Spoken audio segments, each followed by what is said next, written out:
नमस्कार. दक्ष राज्यामध्ये आपलं पुन्हा स्वागत.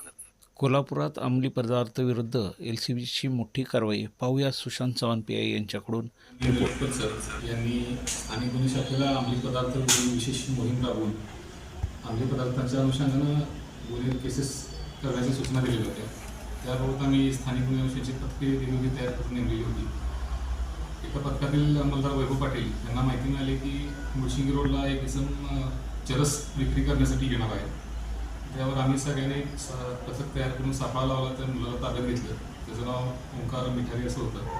त्याच्या ताब्यात एकूण 71 ग्रॅम चरस आपल्याला मिळून आला आणि एक मोटरसायकल पण त्याच्याकडे मिळालेली आहे. त्याला विचार असता चरस कुठून आणले तर त्यानं सांगितले की त्याला ते माहीत नाही. एक मयूर माने नावाचा व्यक्ती आहे की त्यानं त्याला सांगितलं की मला एअरपोर्टच्या बाहेर भेटला आणि त्याला सांगितलं की डस्टबिनमध्ये एक तुमची वस्तू पडलेली आहे आणि ती आणून दे आणि तुला मी पैसे देईन. म्हणून त्याने ते डस्टबिनमधनं शोधलं आणि मयूर मानेला तो देणार होता, हँडओव्हर करणार होता. तेवढ्यात आपण त्याला पकडलं. त्यावर मयूर मानेला ताब्यात घेतल्यानंतर खरी स्टोरी अशी कळली की दिल्ली एक 3 युवक आले ते कोल्हापुरात 3 महिन्यापूर्वी आणि त्यातला एक युवक परत दिल्लीला जायला निघाला होता. तर तो तिथं गेल्यावर एअरपोर्टला गेल्यानंतर आपल्या कोल्हापूर पोलीसकडंच एअरपोर्टचा बंदोबस्त आहे. तिथं चेकिंग आणि फ्रिस्किंग बघून तो घाबरला आणि त्याच्या असं लक्षात आलं की आपण पकडलं जाणार. म्हणून फ्रिस्किंगच्या आधीच टॉयलेटच्या शेजारी एक डस्टबिन आहे त्यात त्यानं ते टाकलं आणि प्लेननं जाताना मित्राला फोन करून सांगितलं की त्या डस्टबिनमध्ये ते चरसचं टाकलेलं आहे आणि ते घे.